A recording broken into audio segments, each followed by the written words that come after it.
All right. I'm here with Yaron Brook.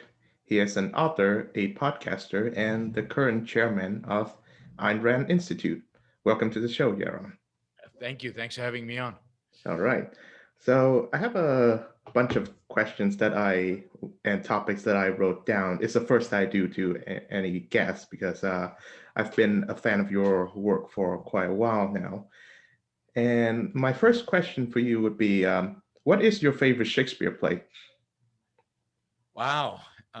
Favorite Shakespeare play. I think that probably Othello, just Mm, because it is so dramatic. It is so um, the drama is so meaningful. I mhm. think it's probably the greatest portrayal of evil. Oh yeah. Yago is such an interesting character in the sense that his nihilism and his evil is so blatant, and the tragedy of Othello is that he sanctions this evil. He won't recognize it. He won't look past it, and of course the tragic consequence of that. But Shakespeare has so many good plays. It's very it's very hard to choose one. I see. Yeah, I'm also a Shakespeare fan myself. Last year, I took a year-long class where I studied a great many Shakespeare plays. Good. Good. Tragically, Othello was not part of the curriculum. So what is Uh, your favorite? What is your favorite Shakespeare play? it's a rather unpopular what's it pick, but Titus Andronicus. Oh wow, okay. Yeah, It is a popular, yeah. it's a very farcical tragedy Huh. in that everything is so over the top. It's a lot like Tinto Brass's Caligula. Yeah, yeah, yeah. I So, can see that. so Interesting. yeah, I wish to mention Shakespeare because there's a play that you discussed in a lecture that was featured on your podcast called the Yaron Brook Show, which I would recommend everyone listening to check it out. So the play is The Merchant of Venice, Yes. and of course, one of the most well-known characters is Shylock, a Jewish moneylender who it it he didn't end up like better off, isn't it? It's built as a comedy. Of course, it ends with a wedding, but for Shylock, it's a tragedy, and Gotcha. it is a very it's a very stark portrayal of anti-Semitism, even in It, Elizabethan England. Yeah. it's interesting because it's anti-Semitism in Elizabethan England, even though what's interesting about it is there are no Jews in Elizabethan England because Hmm. Jews were banned from England before Elizabeth came to the throne. Oh, So wow. for 200 years, there were no Jews in England. Hmm. So Shakespeare never met a Jew, right? Oh, wow. So he was basically writing this off of things he had read about Jews in Europe. And like a lot of Shakespeare plays, The Merchant of Venice is his interpretation of a story that comes from another author Hmm. uh, from mainland Europe. And not only is it a portrayal of anti-Semitism, it's also a portrayal, a very interesting and very, I think, deep portrayal of the hatred of money lending, of Yes. finance, of the process of money lending, and it shows the religious origins of that hatred because Hmm. the Christian money lender who gives people money doesn't lend it to them, and just when he lends it to them, he doesn't charge interest. Lectures Shylock about the evils of charging interest when you lend money, and it's quite like most of Shakespeare. It's very insightful, right? Hmm. And it's very insightful. Shakespeare really knows his stuff, and he knows and he builds real characters. But like most of Shakespeare, unfortunately, there are no good guys. There are no good people. It's just like every Shakespeare play. There's nobody good in a Shakespeare Hmm. play. Maybe some of his comedies, but none in the dramas.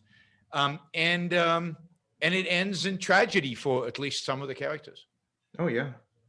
So, the reason I brought up merchant is that your lecture made the connection between at least anti-capitalist ideas, Marxism being the most prominent one, and anti-Semitism itself. And I have a quote here that says, "Wherever you find a group that is railing against capitalism, it won't be long before you attract types who want to blame Jews." And I do hope to hear more of your thoughts on that. Like, hear you elaborate more on that quotation, please. I mean, absolutely. From the beginning of capitalism, from the beginning of the 19th century, uh, you know, capitalism and being Jewish were connected, and in the minds of those who opposed capitalism, whether it was German thinkers who longed for the small villages and thought that capitalism was corrupting people in their cities. They associated capitalism with moneyed Jews, with Jewish bankers. Remember, bankers throughout history had been Jewish. If, I can tell the story of why, but Jews have always been involved in money, at least in modern, since the rise of Christianity. But Karl Marx himself, who's has a Jewish lineage, was very anti-Semitic. He has an essay called "On the Jewish Question," in which he says that the problem is Jews are self-interested. Self-interest is the primary feature of capitalism. Self-interest is evil. Jews are evil. Capitalism is evil. And indeed, the problem with Christian society is that they become Jewish in their love of money and their love of self-interest. So the connection between self-interest, money, and then Jews was made by Marx, and it permeates society, and of course was also made at the same time as Marx by conservative Germans. So you see it in the conservative movement, you see it on the right wing, like anti-capitalists on the right tend to be anti-Semitic, and you see it on the left, Marxist anti-capitalists tend to be anti-Semitic. And it goes back to Jesus throwing out the money lenders from the church, from the temple.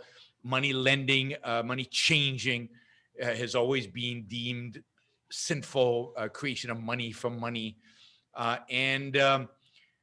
Jews could do it because in the Old Testament it says, God says to the Jews, "You're not allowed to charge interest on money unless from your brother." Jews interpret that as you can't charge interest from other Jews because all the Jews are brothers. Christianity is a universal religion. So everybody is your brother. So Christianity interpreted as you cannot charge interest from anybody. So Christians were banned from being bankers, even though they were, and they found ways around it, and they cheated. But Jews didn't have to cheat because to them, the meaning of the passage was different. So Jews weren't allowed to own property, and they were excluded from certain professions during the post-Rome, during the Dark Ages, the Middle Ages. So they became the moneylenders, and people have always hated moneylenders, and they've associated that with being Jewish. I see. Well, so a bit of personal history. I grew up in Hanoi, Vietnam, and of course, I think Marxist philosophy was introduced as I was entering from middle school to high school, and of course, this was not discussed. It's a rather, if I can remember, a rather simplistic portrayal of, say, the natural progression and how, of course, there's a system called capitalism, which is founded by, say, exploiting the working man, and of course the communism, which a key phrase is emphasized that was emphasized is the dictatorship of the proletariat. The Yes. worker will rise up and run things, and well, obviously we can see how well that has worked in history. And of course, since the workers are not going to run things, somebody has to run it for them. Mhm. And in order to run it for them, you need a Stalin or Lenin or Mao, or I don't remember the name of the leader of North Korea, of Vietnam, but you need a representative, you need a dictator, you need an authoritarian who then guides the proletarian and decides what's good for the proletarian, decides what's good for you as an individual, and views individuals as dispensable, because what is important is the collective good, the group, the state, or if it's an internationalist view, then the proletarian, and the individual doesn't matter, and therefore killing individuals is fine, silencing individuals is fine, discriminating against individuals is fine. Anything goes as long as the dictator says it's good for the group, and the group just goes along because what do they know? They have taught, you're taught from when you're very small that you as an individual don't count, don't matter. Yeah, and one of the things I learned, one of the darker chapters in Vietnamese history, is that so the Vietnamese leader is Ho Chi Minh. Yep. He enacted Maoist land reform, and one of the scariest details I found is that it was an active persecution witch hunt of landowners, mainly just because they happened to have land, and even some of the landowners were active with were was it sympathetic with the Viet Minh cause during the colonial wars against France, and even then after the war they were persecuted by the Ho Chi Minh government. Well, but of course, I mean, it's communism. In communism, there's no such thing as private property. Mhm. There's no such thing as private land, and they're going to be prosecuted because they are part of they're not proletarian. They're not part of the proletarian. So Mhm. it doesn't matter if they fought on the same side. It doesn't matter if they fought against the French and the Americans.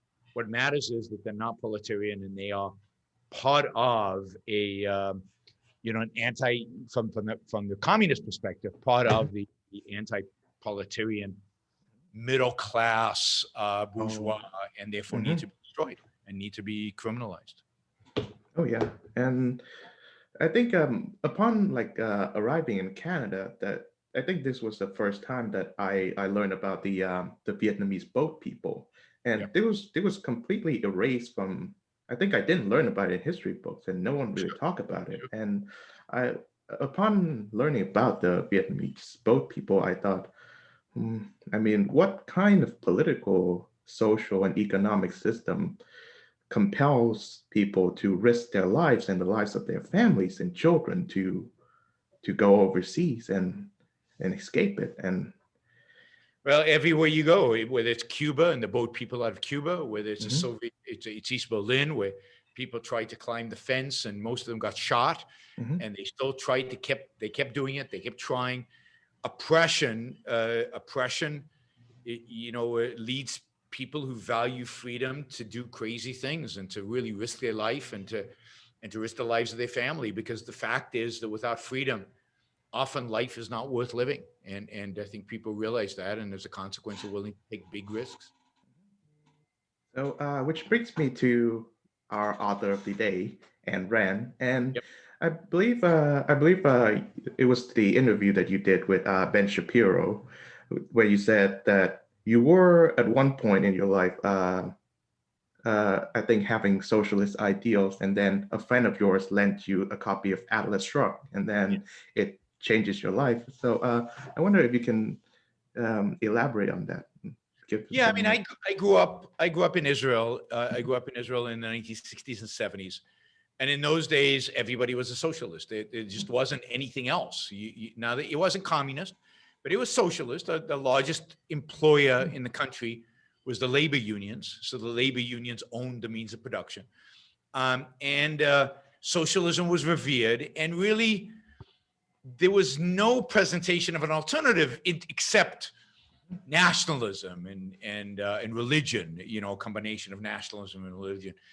So I didn't know anything else. I'd visited America and didn't particularly like it. I found Americans to be superficial and shallow, and uh, I couldn't think of what was wrong with socialism. And I was young. I was 15, 16, and that's when I read Atlas Shrugged. And when I read Atlas Shrugged, I fought it because my whole upbringing was collectivist, tribal, socialist, altruist, and Ayn Rand questions and challenges all of that and presents a complete opposite alternative to all of these ideas. And it was very difficult to undo all the years and years of training, if you're brainwashing, whatever you want to call it, of the Israeli state and of the intellectuals and of the people around me.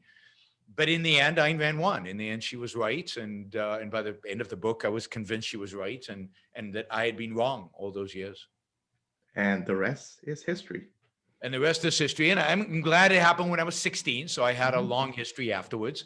But yeah, I mean, after that, I basically tried to read everything I could of Ayn Rand and study her ideas. And her ideas are deep, they're important, they require real thinking, and they require time.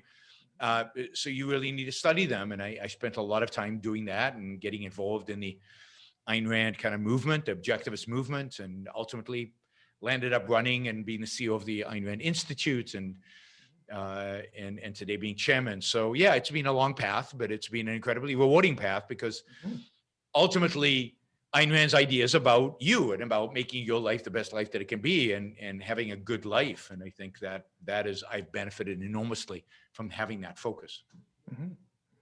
Yeah, and so yeah, it's incredible. And can you give us a quotation from Atlas Shrugged that really resonates with you? I don't do quotations. I don't remember things by heart. So Mhm. I mean, obviously, go Growth of the Valley,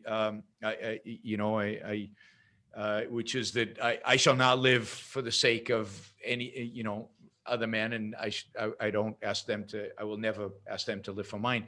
But yeah, I don't retain quotes. They don't stick with me. See, Sorry. it's the whole book that counts. It's the ideas. It's not the particular formulation of them. Oh, I can't retain the particular formulation. It's not how my memory works. mhm. Right.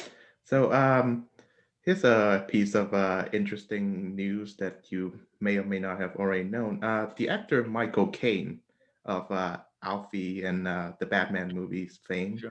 um, he was interviewed by BBC for the show Desert Island Disc, and when he was asked like which book he would like to bring to the desert island if he was a castaway there, along with a bunch of records and a piece of luxury. So he, in addition to the Holy Bible and the complete works of Shakespeare, Mr. Caine chose The Fountainhead. Oh wow. Yeah. I mean, Uh, Fountainhead is quite popular in Hollywood. It's surprisingly so. I mean, mhm, a number of directors, a number of artists over the years have been interested in making the Fountainhead. mhm, I think because it's about, one of its main themes is artistic integrity. mhm, It appeals to the artist in many people, and particularly in has in the movie industry. So mhm. many architects, obviously, because the book is about an architect. So, but that's good to know. I like Michael Caine. I like some of his movies, Mhm. and he's quite funny when Oh he's yeah. comic. He's quite good. I think my favorite film of his, and also my favorite of Woody Allen's films, which is Hannah and Her Sisters. I found it Yeah. to be an utterly profound piece of screenplay and cinema. And Woody Allen is my inspiration as a writer. And Michael Caine's daughter, he named his daughter Dominique after the character Oh, Dominique wow. Francois. I didn't know that. I didn't know that. But it doesn't surprise me again. I think that Fountainhead appealed to a lot of people. Dominique is a tough character, and Mhm. I don't know that I'd want my daughter to be a Dominique, right? Ayn Rand described Dominique as herself in a bad mood. So that's Dominique. Mhm. And so one of my favorite authors is Franz Kafka, and I like to make a comparison in that in Kafka's world, Kafka is obviously German. He describes a world in which the bureaucracy has become so large and entrenched into everyone's lives that no matter where you go and no matter what you do, you're obviously stuck there. And the trial is really stark portrayal of it. Absolutely. And in contrast, I think Ayn Rand is obviously more inspirational in that it portrays the individual. And in the case of Fountainhead, is the architect Howard Rourke. triumphing over the bureaucracy, over the conformists, over these collectivists. Yeah, I And mean, I think that's the key difference. In Ayn Rand, the focus at the end of the day mhm, is always on the positive. It's always on the mm, heroic. It's always on what's possible. It's always on the ideal.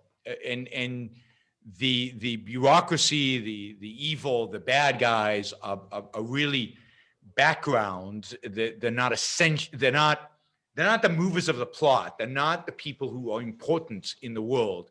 The people who are important in the world are the good guys, are the heroes. And so her focus is very positive, whereas Kafka's whole sense of life, whole vision is very, very negative and dark. I mean, one of his major characters turns into a cockroach after all. So, mhm.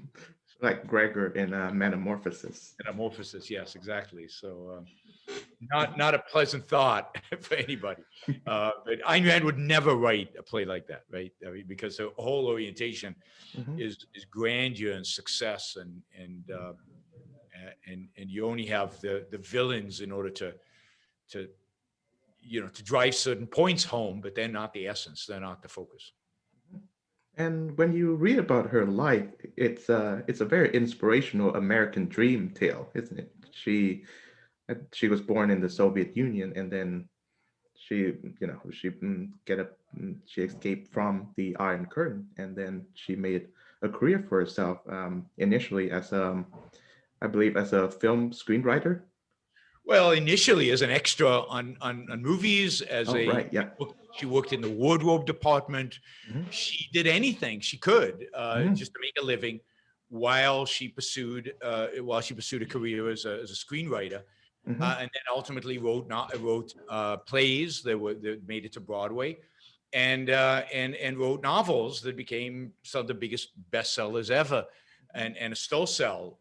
She's a unique historical figure in that her books probably sell more today than they did, or as much today as when she put them out originally, and they were bestseller at the time. Usually, once an author dies, their books die with them. But with Ayn Rand, her books continue to sell. They continue to sell strongly. Hmm. There's no lapse in readership, and it's not because, like, let's say Shakespeare. It's not because universities and schools require them as reading. Quite the contrary. Hmm. University and schools often dismiss Ayn Rand, but it's because the public loves it. Fathers recommend it to their kids. Uncles recommend it to their nephews and nieces, and what you see is word of mouth really Hmm. drives the sales of Ayn Rand, and she started out with nothing. She came to the U.S. with literally nothing. She stayed with relatives in Chicago. She went on to Hollywood, where she scraped together a living, and Hmm. then and she made it. She became one of the most successful serious authors in American history. She became a well-known philosopher and public intellectual. To this day, major political figures and major cultural figures attribute, and major business figures, of course, attribute parts of their success to the influence she had on them. Um, and she sold millions of books. So she is a real American success story, from nothing to being one of the most successful authors in American history. I see. Yeah, incredible. So there is I think one of the ideas that you proposed that I think I had some challenge, like what do you call it, processing or contemplating or digesting, how how you view is your views on and thoughts on altruism. And it took a while for me to finally come into terms and agreements with it. But of course, when you hear that I am against altruism, you're likely to raise some eyebrows. So would you like to elaborate on that? How would you define altruism? Sure. And part of the problem is the definition in our culture is wrong. The definition in our culture tries to soft pedal altruism, tries to make Hmm. it different than what it is. But altruism is the idea that the purpose of your life, the moral purpose of your life, altruism is an ethical concept, it's an ethical idea, that Hmm. the moral purpose of your life is the well-being of other people.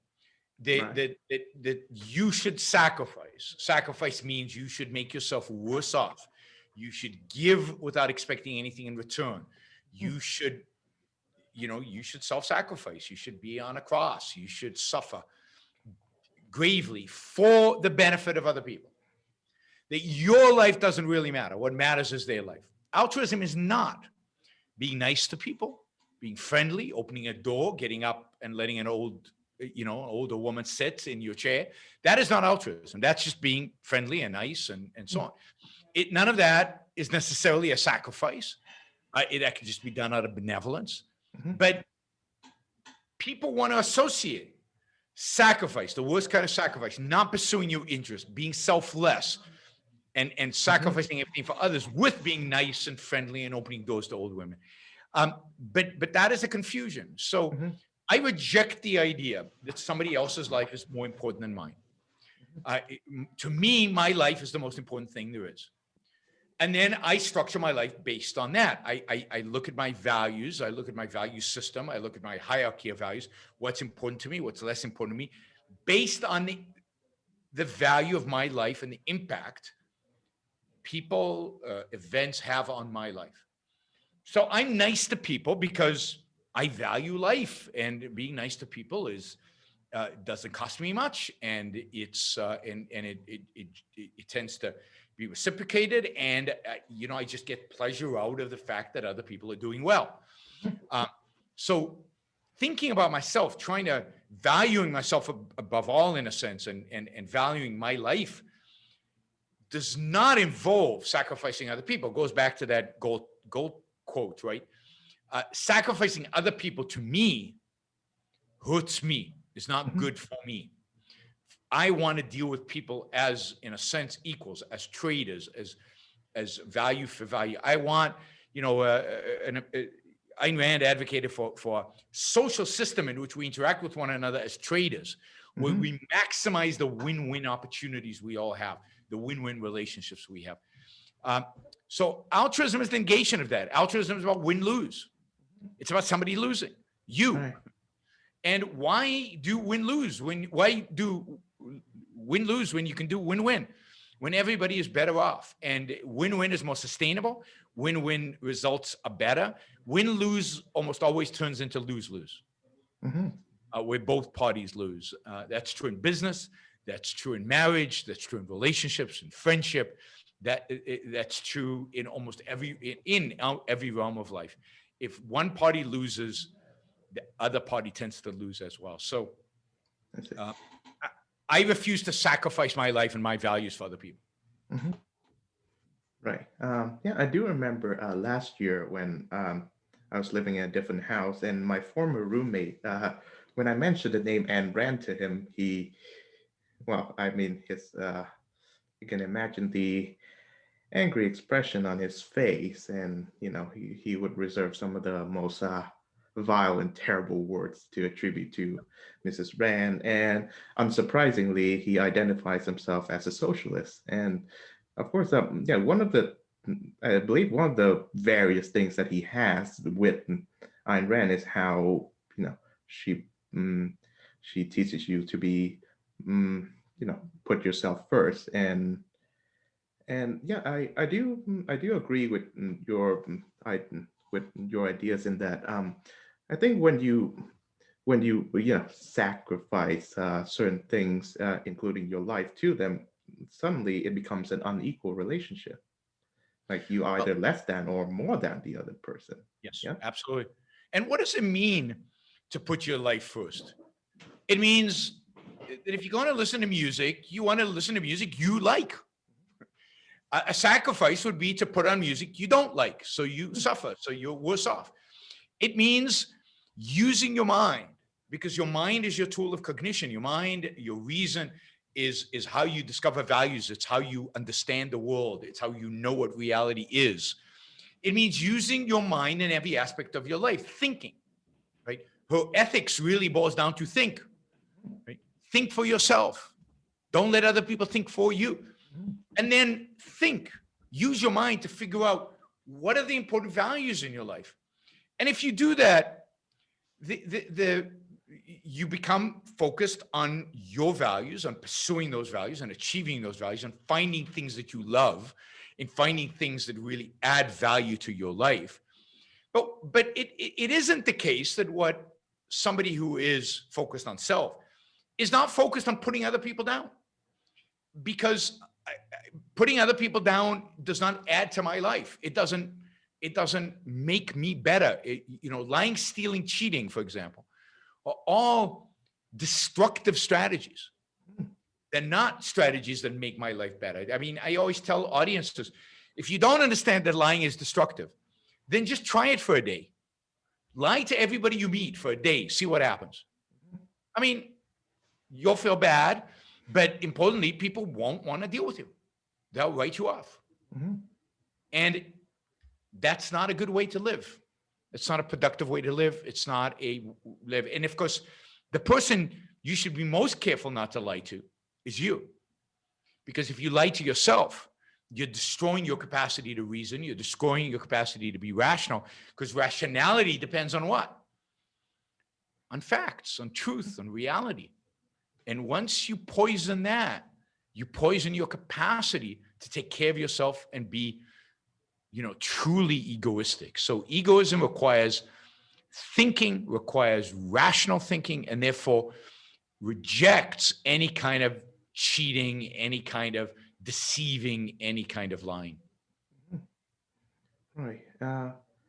It's a perfect segue to the music section, since Yep. this is a show about music. And Yep.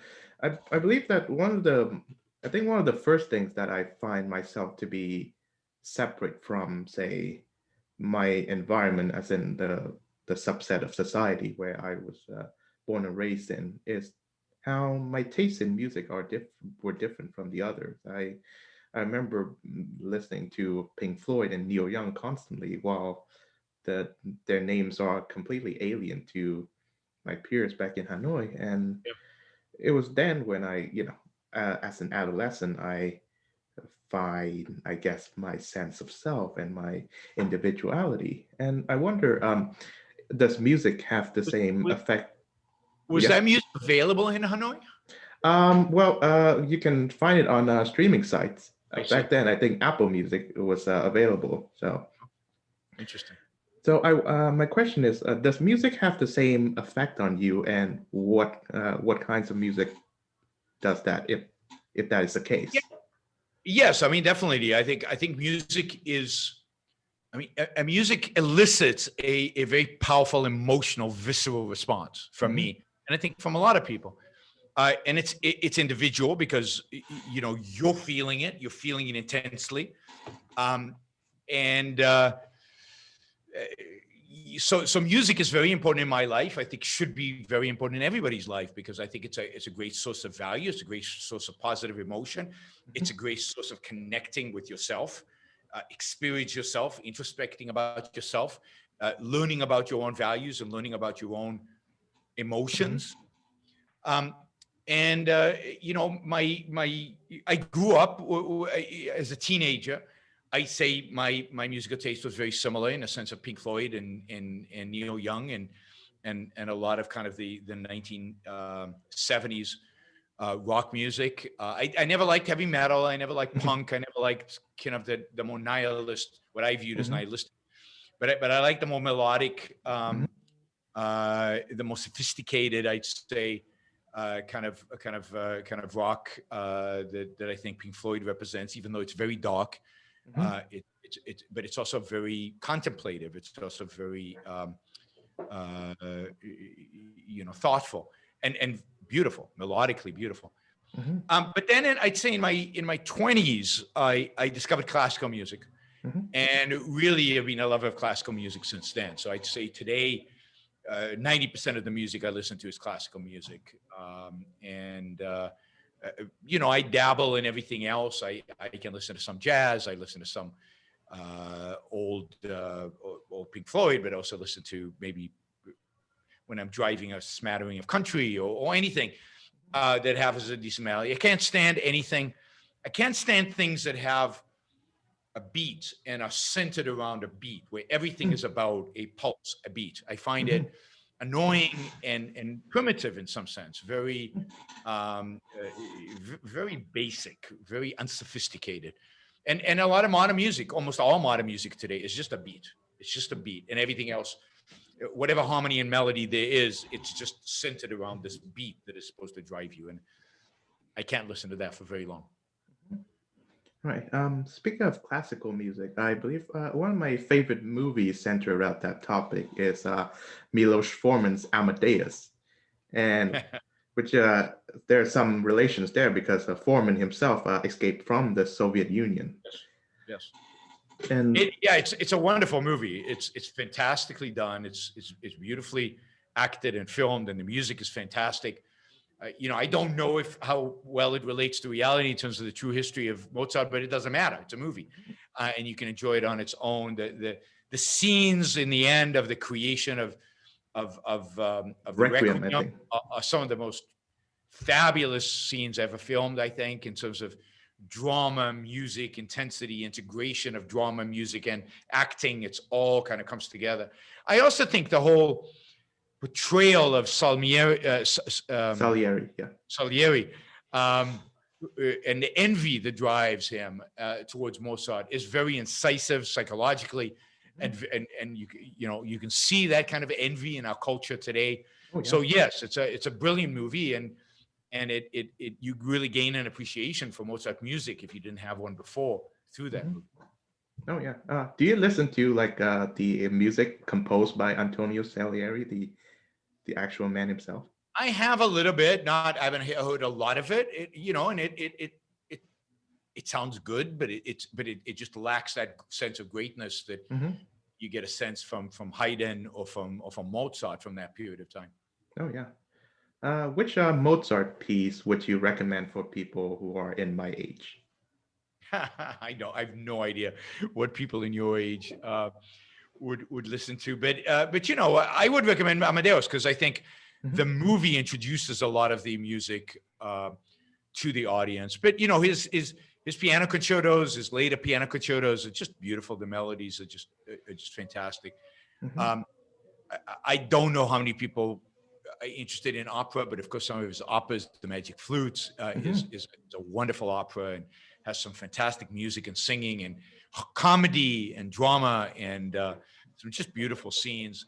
But really, I mean, you think of another, I can't remember, Così fan tutti, I think, is in, what was the movie? About the prison escape, the guy who was in prison.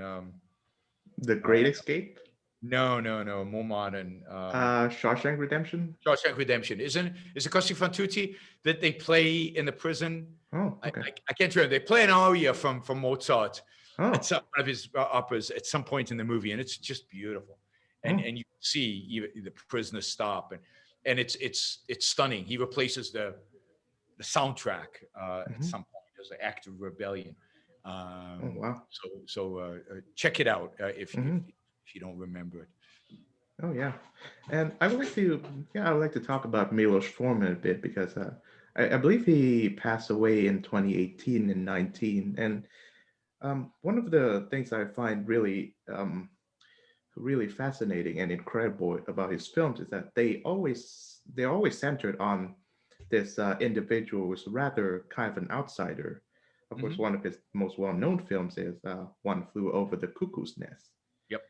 In which Jack Nicholson,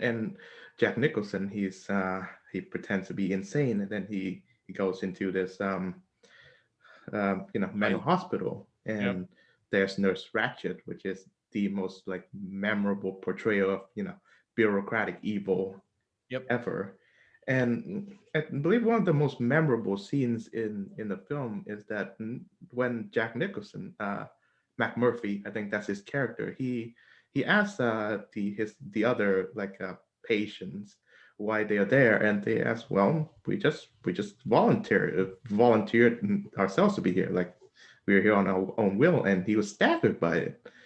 And which makes me wonder, and which makes me really think about how in certain circumstances there are people who they would rather choose this kind of cold comfort and predictability over freedom and exploration. You know? Absolutely, and it's tragic. And there's a certain view that George Bush actually expressed at some point that Mhm. freedom is in the heart of every man. Everybody on the planet wants to be free. But the fact is that is just not true. Most people don't want to be free. Most people, in some way, in some sense, want to be taken care of. And that's reflected in the fact that people vote constantly for political parties that will not make them freer, that actually will provide for them, and politicians compete on who can provide more. And people in welfare, people who receive welfare, should rebel against welfare because it institutionalizes them into poverty. It institutionalizes them into being wards of the state. Yet they don't. They're willing to accept their fate. There's not enough. I mean, the world really lacks this desire to live, Mhm. this desire to live fully as a human being, this desire to be free to pursue your own values, to define your own values, to pursue them, to achieve them, and to benefit from them. It lacks some self-esteem. This notion that I belong here, I'm competent, I can achieve, I will achieve. The world is dying from a lack of that, from a lack of freedom in people's hearts. Too many people don't want freedom, are afraid of freedom, are scared of freedom.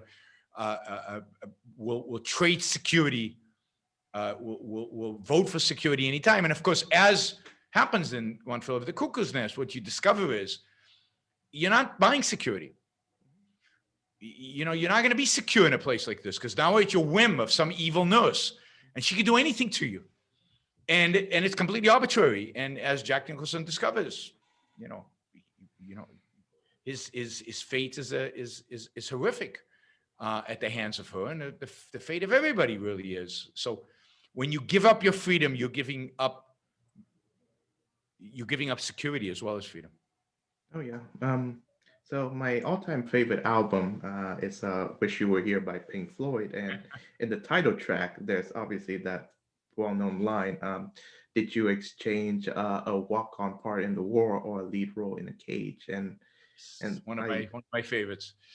and the impact that it had on, I think, 13 or 14-year-old me is tremendous. Like, I listened to it in passing, as in like I experienced the music first and then I read the lyrics, and then it took like maybe 5 or 6 times before I understood what that meant. Yep. And so recently I watched David Lean's film Dr. Zhivago, based Yep. on the Boris Pasternak novel, and I recently introduced my dad to the film as well as its soundtrack, and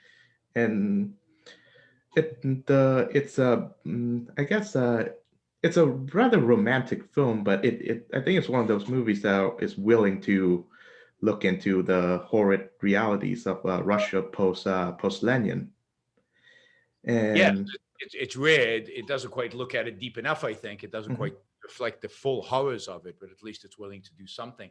mhm, And you know, uh, uh, David Lean is a filmmaker that first of all does movies on a grand scale. mhm, His movies are big movies with big themes and big cinematography, um, and really somebody that more people should really watch. I mean, mhm. movies are fantastic. Bridge Over the River Kwai, uh, of course, Lawrence of Lawrence of Arabia, Arabia. and but Bridge Over the River Kwai is one of my favorite movies, and it's Mhm. got these big moral dilemmas and very difficult situations and bigger than life characters, good and bad, and incredibly powerful. And Dr. Zhivago, of course, is a movie like that. Big movie, big characters, big themes. Mhm. And yeah, Sorry, I can't help you with that on your Mac. oh, well, that happened. Yes, Siri So, woke up. do you listen to film soundtracks, and does the soundtracks of the films of David Lean films or any other films impress you? I don't listen to soundtracks independent of the movie. I don't think they're Hmm. written for that. So I only listen to soundtracks as part of a movie. I think there are a lot of very good soundtracks. I think movies I think the best music over the last 50, 60 years has been written for movies. Mhm. Whether it's some great soundtracks for Westerns in the 1950s, Oh, yeah. or even the soundtrack for Star Wars is very good, right? The movie is so, but I think that the music is fantastic. And a lot of contemporary movies, you find really good music attached to it. I just watched this Korean show that I'm really big on, and I keep raving about, called Mr. Sunshine. Huh. And it's one of my favorite TV shows of all time. It's romantic, it's grand, it's value driven. It's just fantastic. And the music on on Mr. Sunshine is terrific. The cinematography is stunning, and so as I'm impressed broadly across the world, the best music, I think, without a question, written is for film. Oh, yeah. And definitely not on Top 40 radio. No. So Yaron, Brook, this has been an incredibly interesting and thought-provoking conversation. And I would like to give you the honors of closing it up. So Yaron, would you like to conclude the program for the audience? Sure. I mean, I would just summarize by saying that I'd love to see more people focused on their life, on living the best life that they can live, and that involves discovering kind of the moral values that lead to a good life. And I encourage people to read Ayn Rand to do that. But it's an issue of discovering great things you love. If the topic today is music, then open your mind to new music, go and experiment. A lot of your generation is not exposed to classical music, for example. Mhm. Go and try it out. Listen to different things. And I always say, if you listen to classical music, take Beethoven or Brahms or Tchaikovsky, put it on, turn the lights off, lie down on the floor with a comfortable cushion, ramp up the amplifier to 11, and just let the music, just listen to the music, just experience it, experience the emotions that it evokes, just let it happen. And I think you'll discover a whole new world, a new world that, as you said, Top 40 radio just doesn't have. It just can't convey those kind of emotions. So, but this is part of taking life seriously and looking for the best and experiencing the most and the most powerful, and embracing pleasure, and embracing great values, and embracing life. With that said, Yaron, Brook, ladies and gentlemen, thank you so much for being on the Thank program. you. Thanks for having me.